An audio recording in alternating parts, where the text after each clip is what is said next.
Welcome to Let's Hear It. Let's Hear It is a podcast for and about the field of foundation and nonprofit communications, produced by its two co-hosts, Eric Brown and Kirk Brown. No relation. Well said, Eric, and I'm Kirk. And I'm Eric. The podcast is sponsored by the Communications Network and the Lumina Foundation. We're talking to people about their work and what's happening in the field with the hopes of making this growing arena just a little bit more accessible to us all. You can find Let's Hear It on any podcast subscription platform. You can find us on Twitter at Let's Hear It Cast, and you can email us at hello@letshearitcast.com. Let us know if you have any thoughts about what you hear today, including people we should have on the show. And if you like the show, please rate us on Apple Podcasts so that more people can find us. So let's get on to the show. Guided by their wisdom, we persevered. And through that struggle, we, the collective we, up from the ground, repaired and transformed the world. There are no utopias, but damn, it feels good to be Black here. Well, it seems we finally found our way. And welcome back. You found us for another episode of Let's Hear It. And we did something different today. Yes, we did. We started with a cutout, a narrative North Star from Trevor Smith, who you're about to hear from today, who concluded his interview with Eric with that beautiful reflection on what a world after reparations is going to look like. Eric, it was so good we had to pull it right up front, make it the lead off for this podcast. Tell us what's ahead. This was an incredible conversation. All right. So I had a conversation with Trevor Smith, who's the director of narrative change at Reparations Ventures, which is an organization working to build a multiracial democracy that works for all of us by making racial repair a reality in the United States. And I ran into Trevor at the Frank Conference in Florida earlier this year. And he blew me away with I just love his energy. I loved talking to him. I loved learning from him. I would say reparations is a challenging conversation for some people. I don't think it should be, but it is. And we live in a world of realism in which I open up the newspaper and I can't believe I'm living in the 2020s. Right. And not in the 1920s. And so therefore, when you're having a conversation like this, you are really flying into the wind a little bit. But Trevor does it with such a good heart and an incredible sense of optimism and enthusiasm and care and love. And that's why I love this conversation. It's incredible. So this is Trevor Smith. He's the director of narrative change at Reparations Ventures. You can find Trevor at his own website at trevorsmith.com. If you still do Twitter, you can find him at tmsmith1211, and you can also find him on LinkedIn. But this was an incredible discussion. It's so gracious, so thoughtful, and frankly, Eric, really exciting with the work that's being done here. I agree. Let's listen to Trevor and Eric, and we'll come back. Welcome to Let's Hear It. My guest today is Trevor Smith, the director of narrative change at Reparations Ventures, an organization that's working to build a multiracial democracy that works for all of us by making racial repair a reality in the United States. Trevor is also the author of the Substack newsletter Reparations Daily-ish, which you can find at reparationsdaily.substack.com. Trevor, thank you so much for coming on. Let's Hear It. I just can't wait for this conversation. Thanks for having me, and I'm excited about it too. You've had a real interesting variety of jobs before you come here. You've worked at the New York Civil Liberties Union, the Cerdna Foundation, and the consulting firm M&R, among others. What was it about that work that led you to this place at Reparations Ventures? So my undergrad degree was in journalism, and one of the biggest pieces of feedback that I got when I was in school was that my pieces were too opinionated. And so that actually pushed me toward advocacy. So when I graduated and was looking for a job, I was into housing. I was looking for a job, and M&R was one of the first places that I heard back from. And, as a new graduate, you kind of take what's on the table. But it was I really can't complain about that being a job that was on the table at the time. It was really a crash course into strategic communications for advocacy. My first week, dreaded week, Donald Trump got elected. Oh. And so I really got thrown into the fire because, as I know your listeners know, the first couple weeks of the Trump administration, he was doing these refugee bans, these Muslim bans, these travel bans. And so one of our clients was Lutheran Immigration and Refugee Services. And they were the second largest refugee resettlement agency in the country, or they still are. So I really got thrown into the thick of things and really developed, I think, this skill set that's rooted in strategic communications, but also deeply rooted in kind of policy and advocacy and becoming very knowledgeable about a topic. I had an interest in economic policy, which led me to the Center on Budget and Policy Priorities. And when I was at the Center on Budget, that's where I had already started to do some thinking and some reading around the racial wealth gap. But I was exposed and introduced to Dr. Sandy Darity and Dr. Derek Hamilton and their work around the racial wealth gap. And so they name, amongst other policy proposals, reparations as key way to close the black-white wealth gap. So at the Center on Budget is where I really got to dive into research around the racial wealth gap and then research around reparations. And I didn't know it at the time, but I think what I was yearning for at the Center on Budget was this field, this space that I'm now in that we call narrative change. I think I needed more skills than my journalism degree allowed. I came to New York for grad school. I went to NYU, got my master's in public administration from NYU, and was working at the ACLU of New York at the same time. Amazing experience to do at the same time, to be kind of in grad school, but then also at a legal policy advocacy organization. And it was my first time not working at the national level. So now I'm working at the city level, at the state level. So I was able to apply what I was learning in school at the ACLU. And after grad school, I'd always had an interest in philanthropy. And the Cerna Foundation was a job that opened at the time when I was in grad school. So I started there the first week of the pandemic. And, we saw in real time narratives changing around the economy. So like in one day, one breath, folks are low wage workers or low skilled workers. And then in the next breath, they're essential workers. And so my boss at the time, Michaela Davis, she tasked me with looking at what an economic narrative change grant making strategy could be. And that really is where I deepened my knowledge around narrative change. And that's what's led me to Liberation Ventures. And let's just talk about what's going on there. Tell me about Liberation Ventures. It's really interesting work, and I would love to hear more about it. Yes. So Liberation Ventures, we're about 3 years old. We're fiscally sponsored by PolicyLink. So we're within kind of a larger, well-known policy and advocacy organization. But our mission statement is to fuel the Black-led movement for racial repair. And so we really see ourselves as field catalysts, field builders, supporting and growing the movement that's always been here, but that has been significantly under-resourced for reparations. So reparations for Black people in the United States.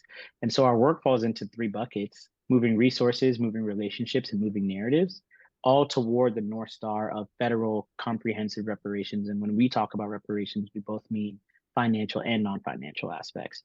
So in terms of moving resources, we raise and regrant dollars. We've committed $2 million to date to 31 brilliant organizations who are mostly at the grassroots level doing different types of advocacy across the country. We see ourselves also as like connective tissue builders and conveners.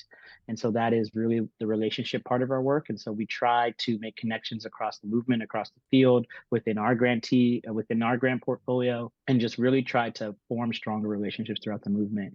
And then narratives, which is where my work falls under.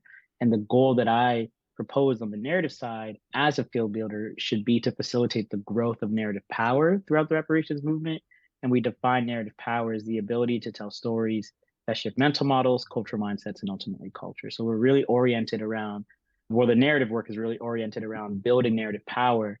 And we have two approaches for how we're trying to build this power: building narrative infrastructure and what we call narrative weaving.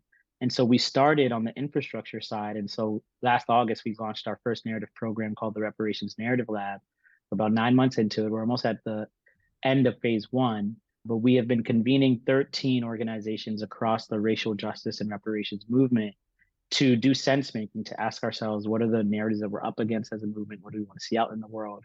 We've done focus groups, we've commissioned audience research, and now we're in the content and frame testing part of the lab. So we're really trying to take a comprehensive approach to understand how can we shift mindsets, shift perceptions to grow support for reparations.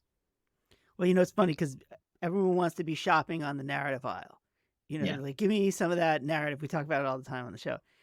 And I mean, you talk about shifting mindsets, but can you break it down a little? Can you go as deep as you care to go about how you create narrative, how you know when it's taking, what you do, how do you adjust as you go? everyone is trying to figure this out. And what I've seen of what you've written, as good a handle on it as anybody's. I'd like to I get really your take on appreciate it. that.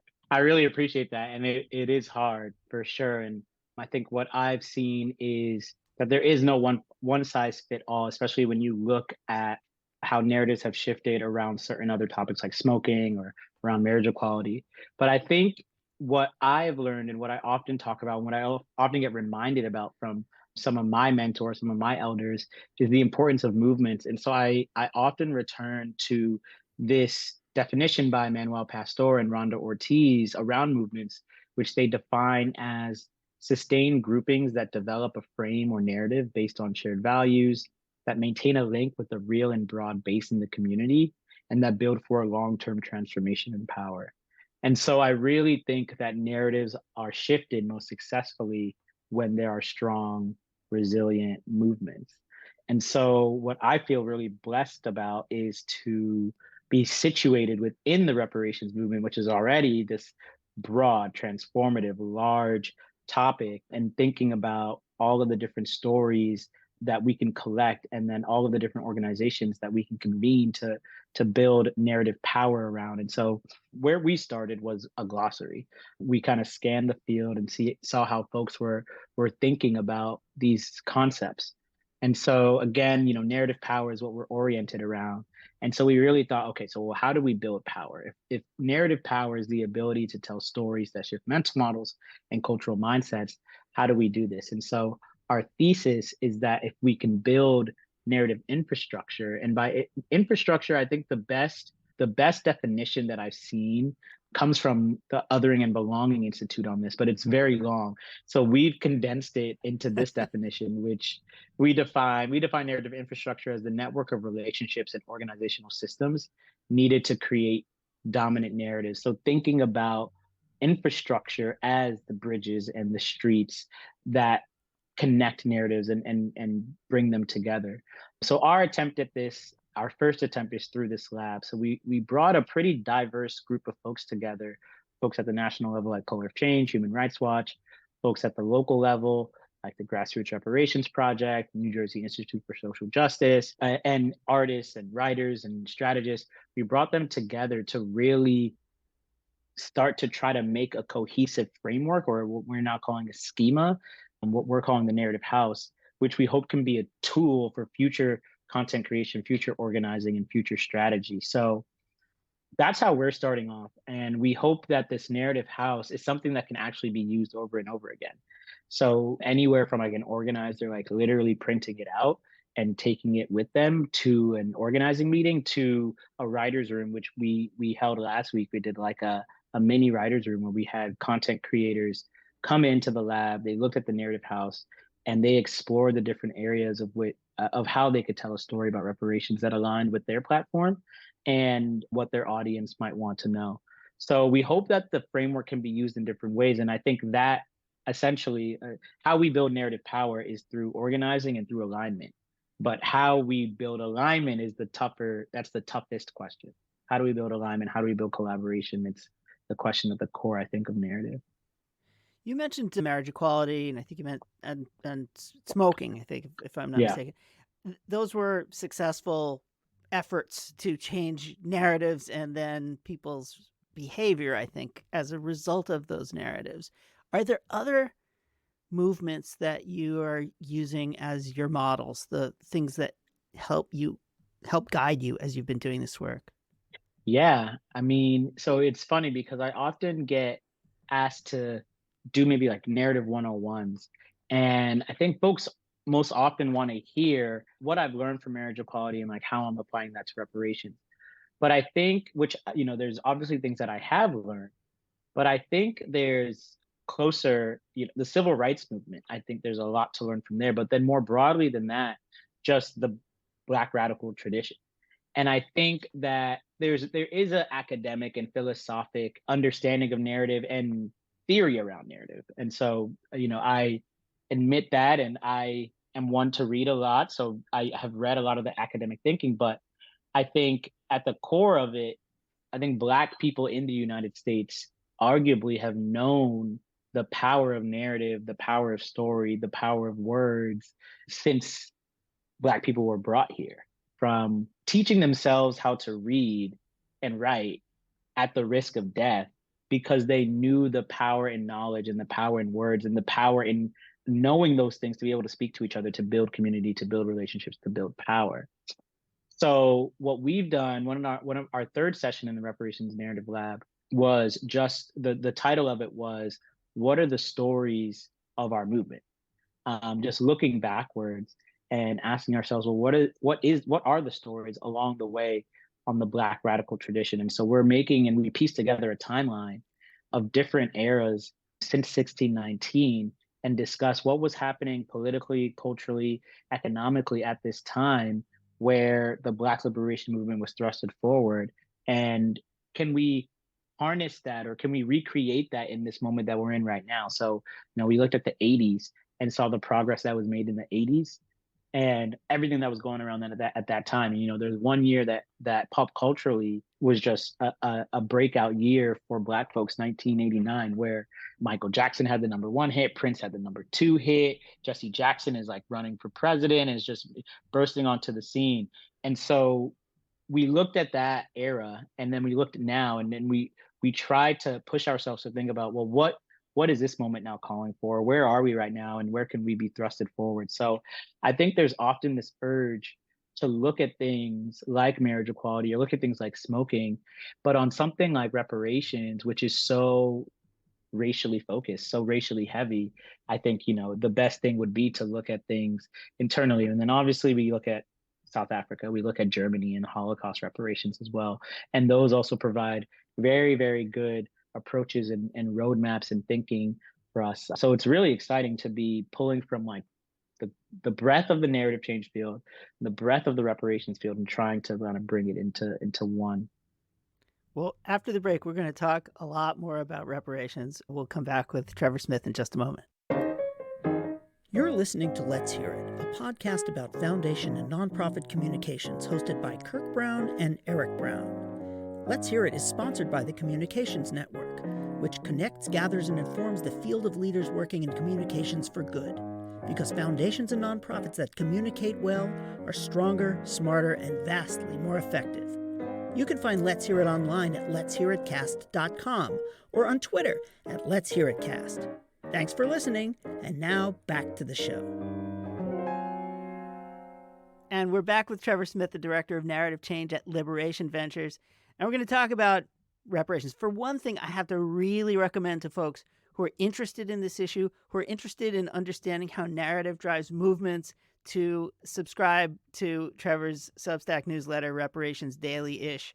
You do an amazing job, for starters, of just collecting all of the information that's out there, but you also put your point of view on it. Maybe this is the thing that you were meant to do out of journalism school, because I think you're a wonderful educator. Can you talk just a little bit about that work itself? Because it's so good, and it's, I think, such a great model for people out there who are trying to communicate about the various components of their work to a broad audience.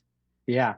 So, I mean, this is funny. It's funny you bring this up, because I think, and how we talked a little bit about M&R earlier, because really where I got this idea was birthed at M&R in a lot of ways. And so a lot of account coordinators, associates, comms associates across our social justice field do this every morning. They wake up and they have to compile clips for either their clients, or if they're at like when I was at the Center on Budget, if they're inside a large organization, they compile clips for their internal team and they send it out every morning.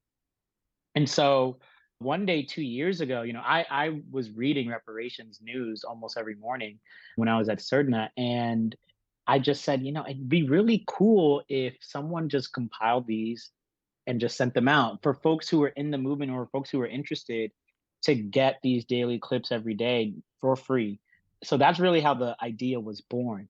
And then as I started to get more and more people following, I was like, well, I can't just send links to folks' inboxes. I got to have a little bit something more than that.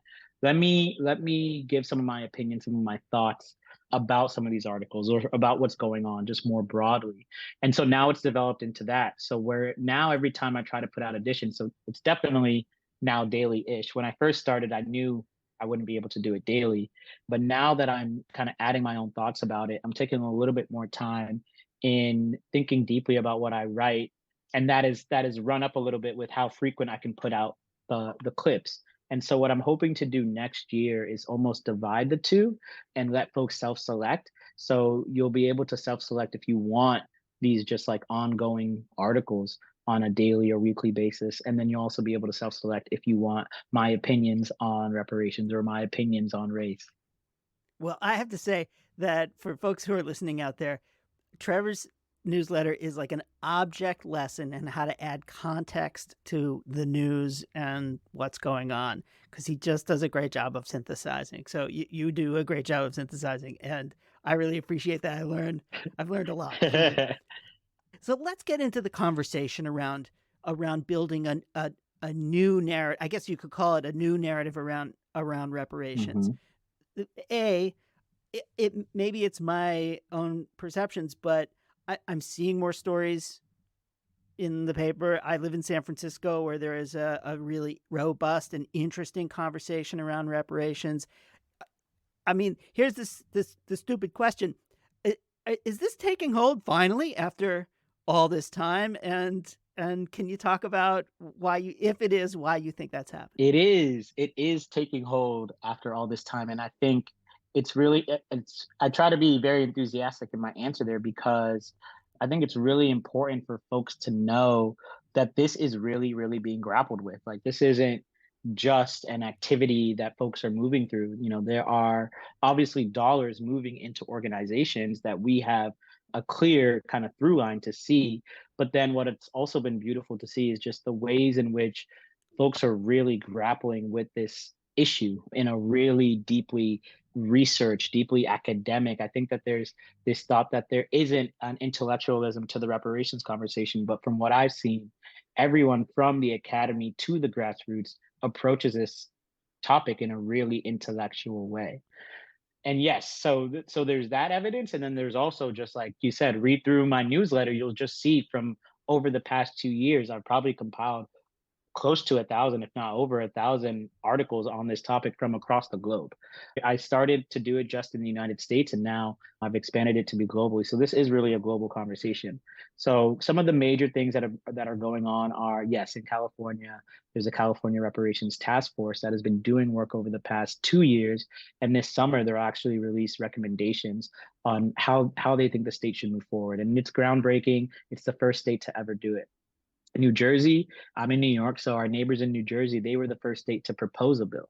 So there is, New Jersey actually had a bill on the table before California, but California passed it first. And so New Jersey, they are the second state that could potentially pass a reparations commission at the state level. And then what we're seeing across cities and localities is a lot of movement. From Boston to Evanston, I think Evanston is probably the most prominent city where they are actually giving out reparations, and they've started with housing. So this is really real, and universities are grappling with it. Harvard University released a report a few years ago. Georgetown University had a whole commission dedicated to it.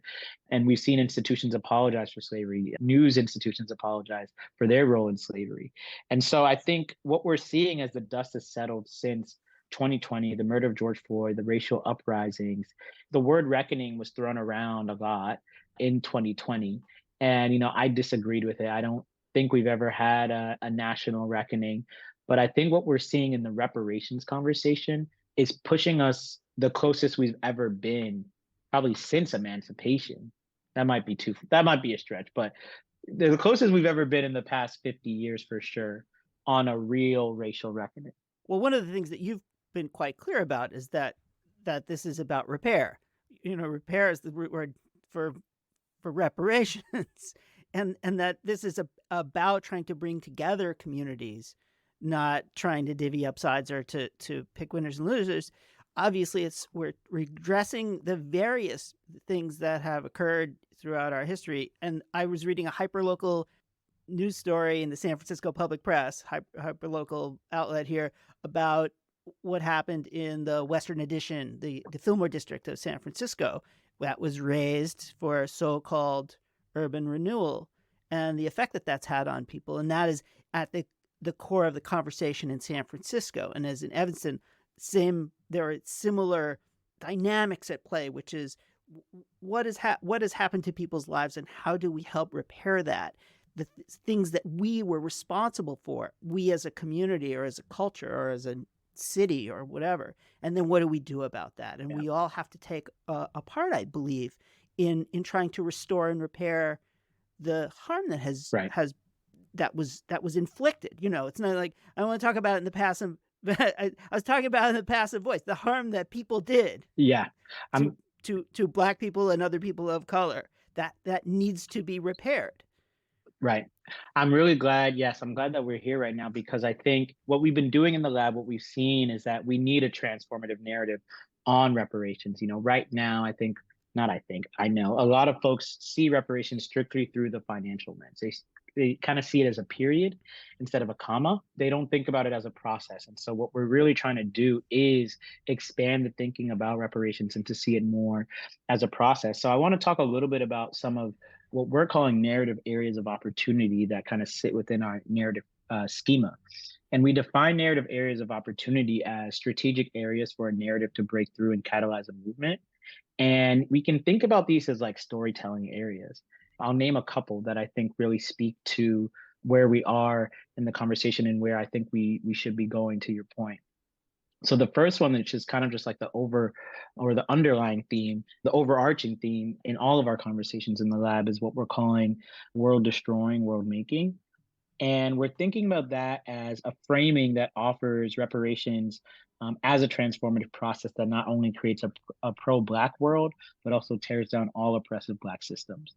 We're also thinking about a narrative area of opportunity that we're calling reparations unlocking democracy. And we're thinking about that as a framing that offers reparations as a missing element in the vision of creating a functioning and inclusive democracy.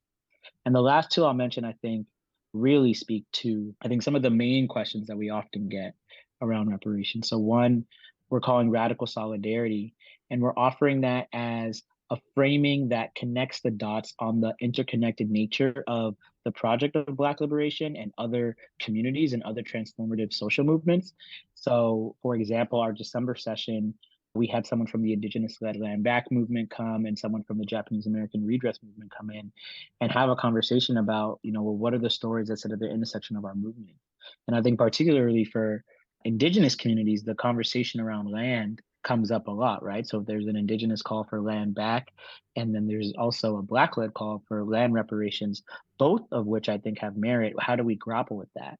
And what I've seen in posing that question to Black and Indigenous people is that both are possible. And so Black and Indigenous folks actually think about this transformative world where both of these things are possible. And so I think we should be kind of driving toward telling these interconnected stories, because what we know our opposition will do is try to pit us against each other, not only just Black and Indigenous communities, any communities of color with any other community of color. So we know that that's coming. And then the last thing I'll name or the last area of opportunity that we're coming up with is what we're calling becoming reparationists. Right now, if you were to enter the reparations conversation, you could enter it through, or you'll likely enter it through, an identity lens. So you'll very quickly enter it and come to the question, who should get reparations? And, that question, while I do think it's one that we should explore in the broader, just like list of policy conversations that would go into the implementation part, what it often leads to is what we're kind of calling toxic separatism, which seeks to pit Black immigrants or any immigrant community against the Black American community here. And so what we're offering with Becoming Reparationist is another identity lens of which to come into. And so if you self-identify as a reparationist, that means you cannot be anti-immigrant. That means you cannot be anti-LGBTQ. You have to be for this transformative call for reparations. And so reparationist as a term is something that has been used throughout the movement by our elders. And what we're really just trying to do is like construct it into a larger part of our conversation, a larger part of our language, in the same way that when someone says, I'm an abolitionist, you kind of know what they stand for. You know where their politics are. Or if someone says I'm a feminist, you know what their politics are. Right now, when you say reparationist, I don't know if there's a clear vision of what that means. But what we'll hope to do is construct that identity. Yeah, it's funny. I went right to abolitionist and feminist in my own mind. Like, oh, okay, I understand how that now fits. Just in the couple of minutes that we have left, and we could have this conversation for a really long time, and I cannot wait to take your course when you teach it. What do you think the future looks like? Where are we going? And can you paint that picture of a successful, I don't know, journey?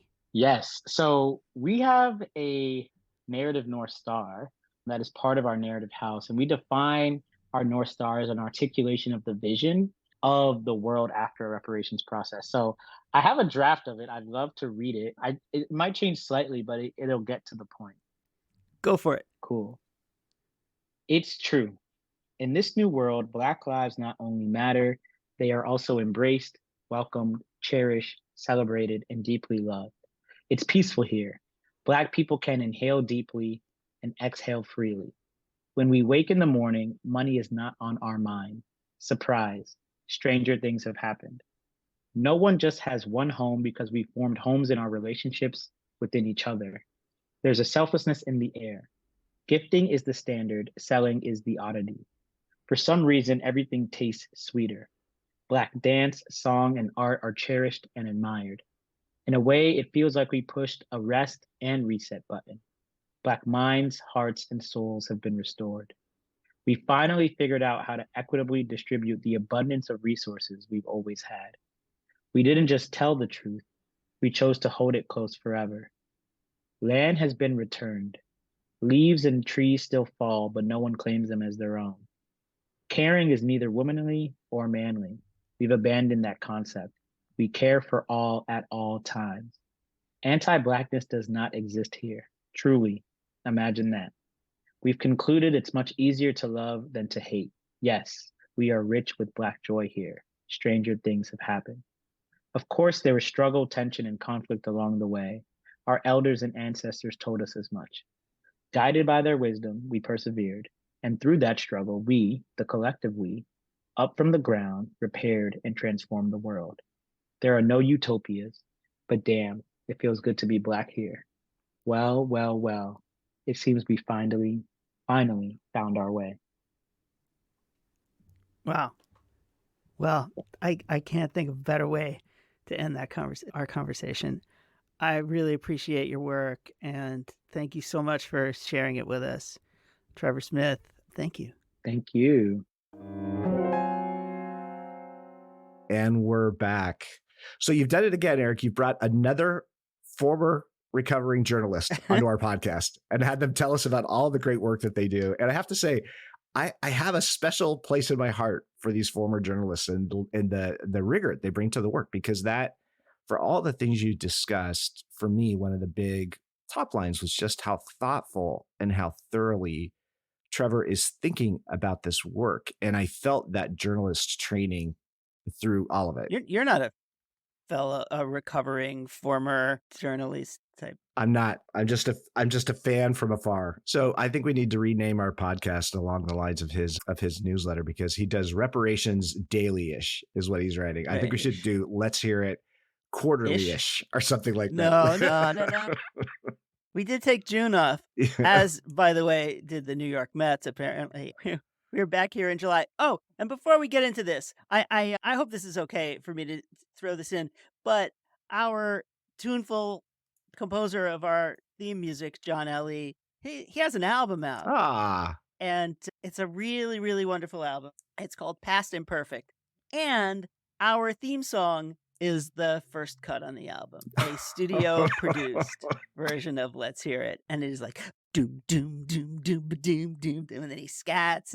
And so I really encourage folks to go to johnelle.com, JOHNALLEE.com, download Past Imperfect, or get it on Spotify or wherever you get your music. But John Ellie, big, huge, really fun, great album, 17 songs on the album. Oh, that's awesome. Well, we'll put the link. We'll put the link to the album in the notes for this show.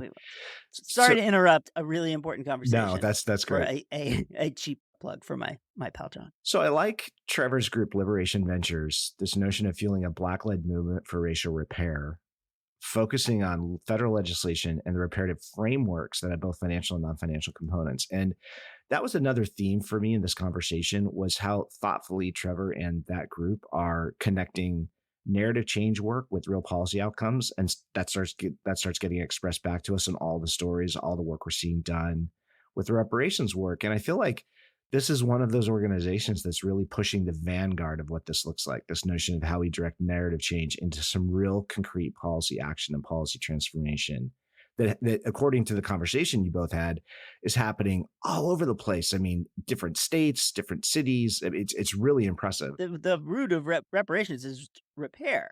This is about repairing damage. You'd have to not be looking to see how much damage racism has, and slavery, and our forever many hundreds of years of history has done to people.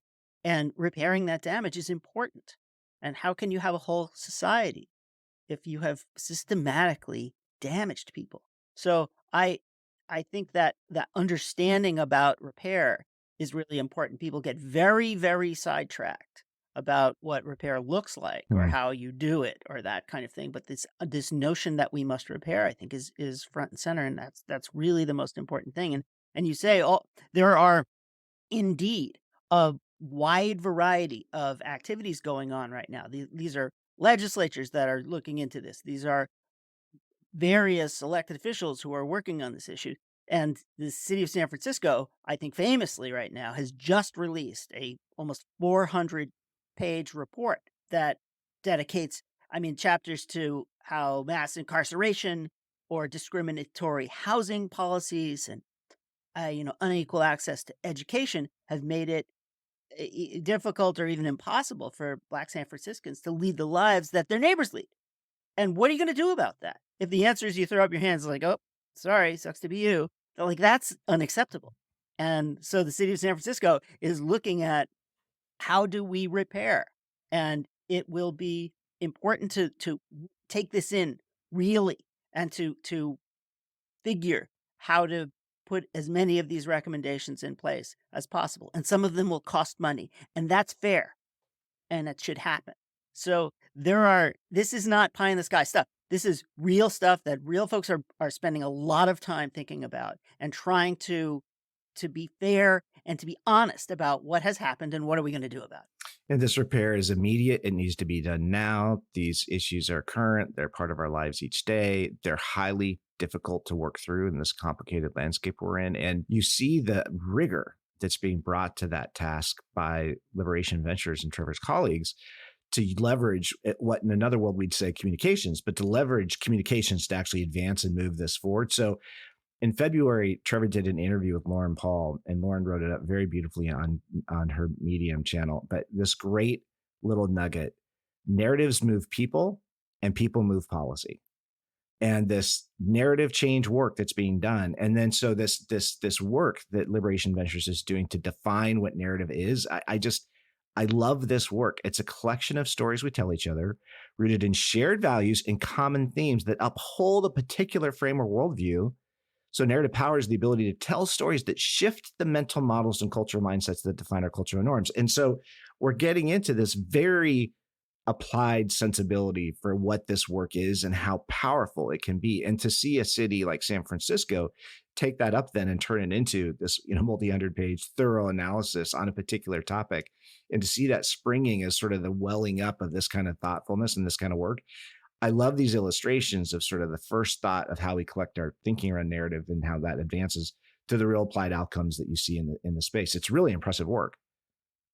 Yeah. Well, I think we've talked we talk about narrative almost every time. And I think Trevor is doing it, and his colleagues are doing it as well as I've seen. And particularly, you're trying to move ocean liners of how we think about certain issues. And I think he's doing it as well as any. And, in a sense, the proof is in the pudding, because the work that if you go to Reparations Daily-ish and sign up for his newsletter, he catalogs the stories that we are seeing in the paper about the question of reparations, in which he, his colleagues, and a field are reframing this conversation. And there's a story almost every day in the paper, and you see this work everywhere. It is beginning to it's beginning to cohere. It's beginning to sink in, and that's not by accident. Mhm. And for anybody out there who is interested in doing narrative work in your field, I think you do very, very well to learn from Trevor and his colleagues about how they are building a new narrative around thinking about racial repair in our country. And it's amazing. It's really amazing. And seeing the context that a really thoughtful, gifted writer can provide for those stories that are happening, it's just a game changer in terms of how you even view the media landscape. And what a great place for a journalist who's a little bit too opinionated to land up, right? Creating this Reparations Daily-ish newsletter so that people can understand the context behind some of these stories. And, I love this comment. In progressive advocacy spaces, we too often rely on statements instead of relying on story.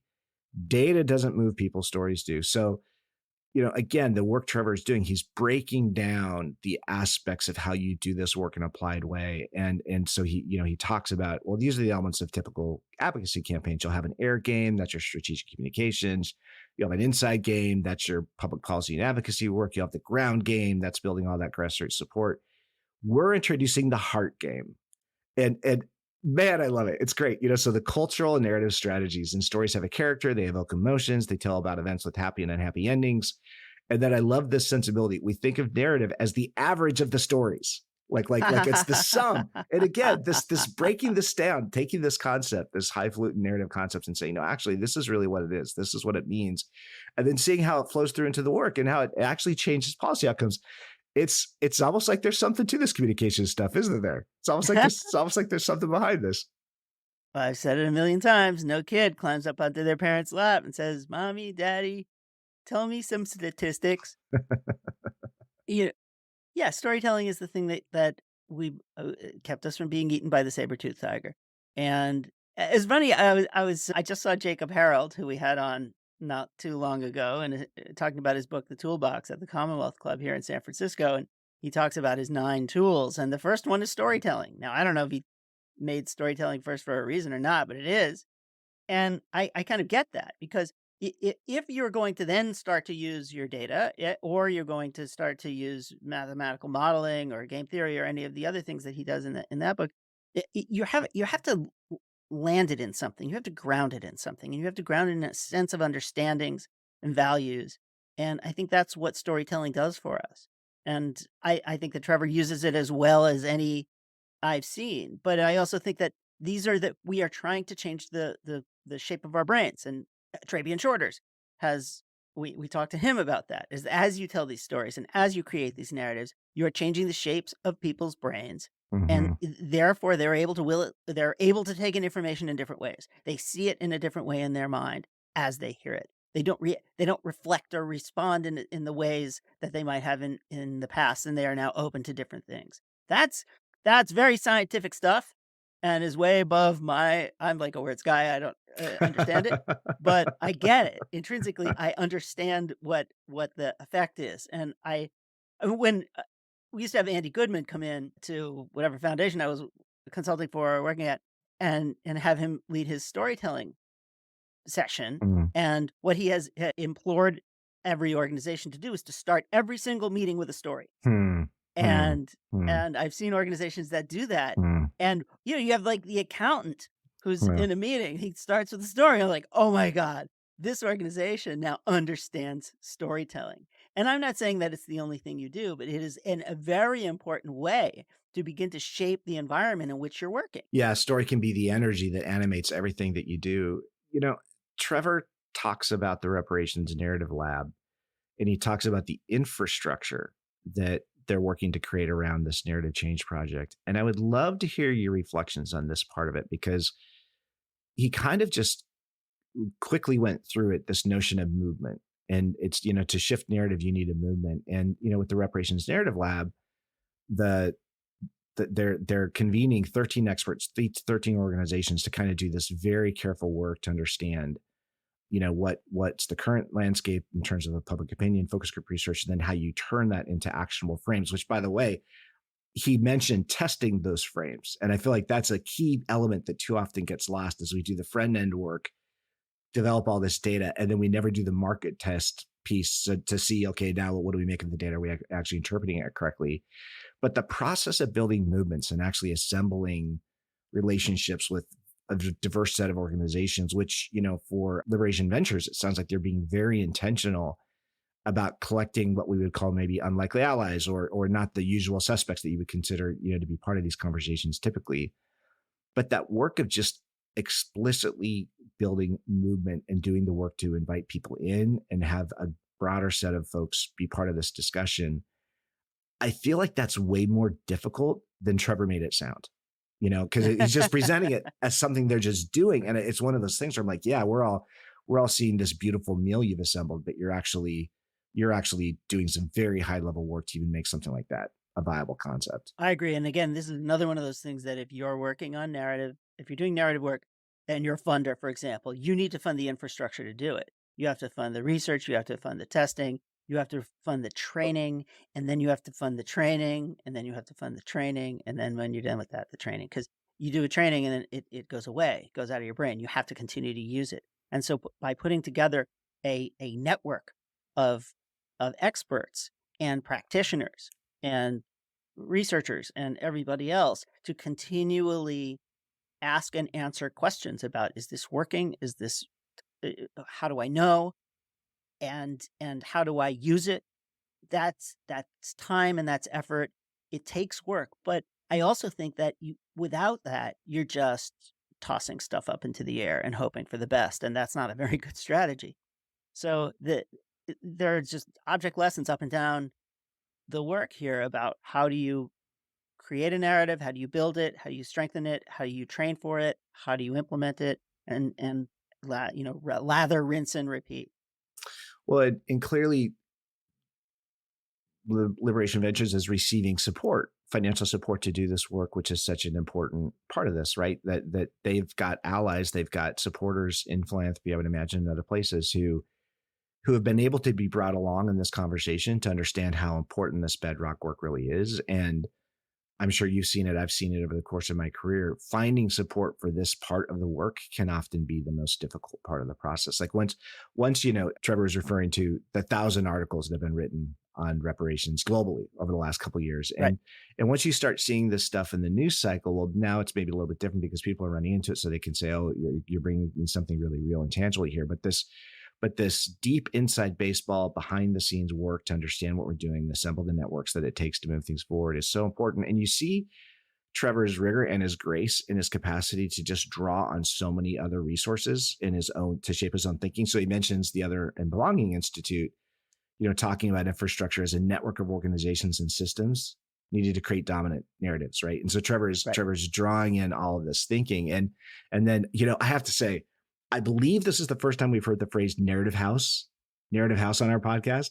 Maybe so. Oh man, I loved it. So he's like, so we're trying to build this narrative house, the key stories that we're drawing on. And as he talks about that, he's saying, yeah, we're pulling for marriage equality, smoking, the Black radical tradition, civil rights. But I love this reflection. He was like, Black people have known the power of story from the very beginning, teaching themselves to read when they were first, brought here. And again, just the depth of reflection that's behind what Trevor's working on here with his colleagues is really inspiring to hear about. Yeah, I you don't got to tell me. You don't have to sell me on this, Kirk. I mean, it really is great. And I very much encourage folks out there to sign up for his Substack, Reparations Daily-ish, and to watch a genius in action, but also to get involved in that work.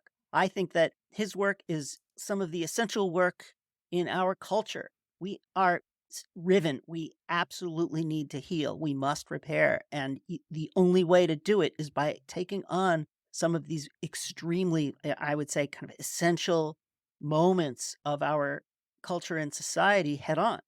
Because until we do that, we're just going to be pretending that we're better than we are, and we're not. And so it's so there's theoretical benefit for anybody to follow Trevor and to read him and to care. And then there's practical benefit to engage in his work in a more deep way. And I think every organization can participate in helping to repair in one way or the other. And that's what we will have to do in order to thrive in the future. Because right now, open a newspaper, we're not doing well. Well, and you see how powerful these words are in building movements. So repair, what a powerful word. So Trevor finishes his conversation with you describing this sort of narrative set of frameworks they're working with, right? So there's the world destroying, world making, there's reparations and lock with democracy, but then there's radical solidarity and coming reparations, and this acknowledgement that this is work that touches Black communities, but all sorts of communities in terms of bringing folks together around this vision of what a world after reparations could look like.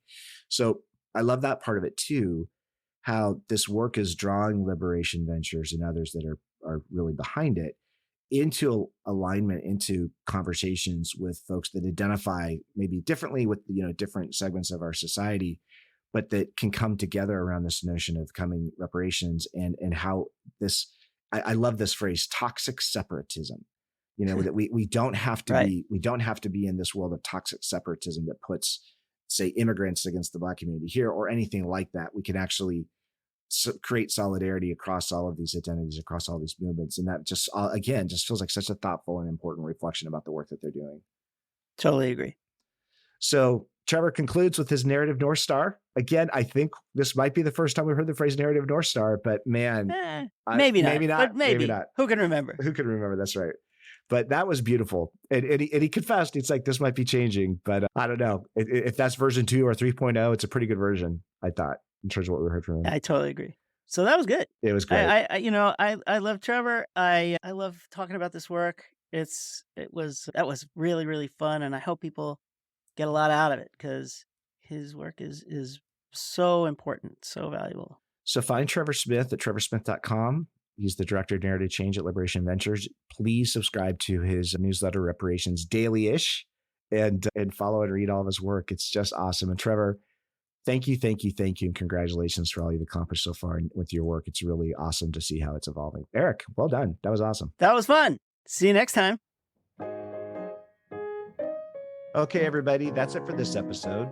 Please let us know if you have any thoughts about what you heard today or people we should have on this show, and that definitely includes yourself. And we'd like to thank John Ali, the tuneful and inspiring composer of our theme music.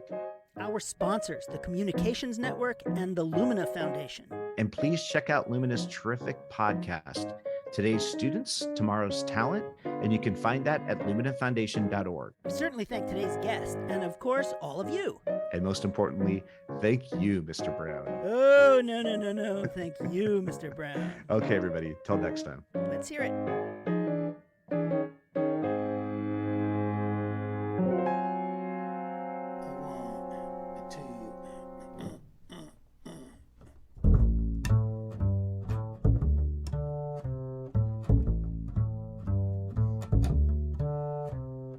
Listen up now, hear this. Listen up now, hear this. What you got to say, don't fear it. Say it anyway, let me hear it. Listen up now, hear this. Listen up now, hear this. Talking to the crowd and we're it. Say it right out loud, let's hear it. Your point of view is how you it. Pick up your cue and let's get to it. Can't find the words, then we'll work through it. Have a chat about that, chew the fat. Let's hear where you're at, let's scat. Listen up, now hear this. Listen up, now hear this. There's so much to say, let's cheer it. Notions to convey, let's hear it.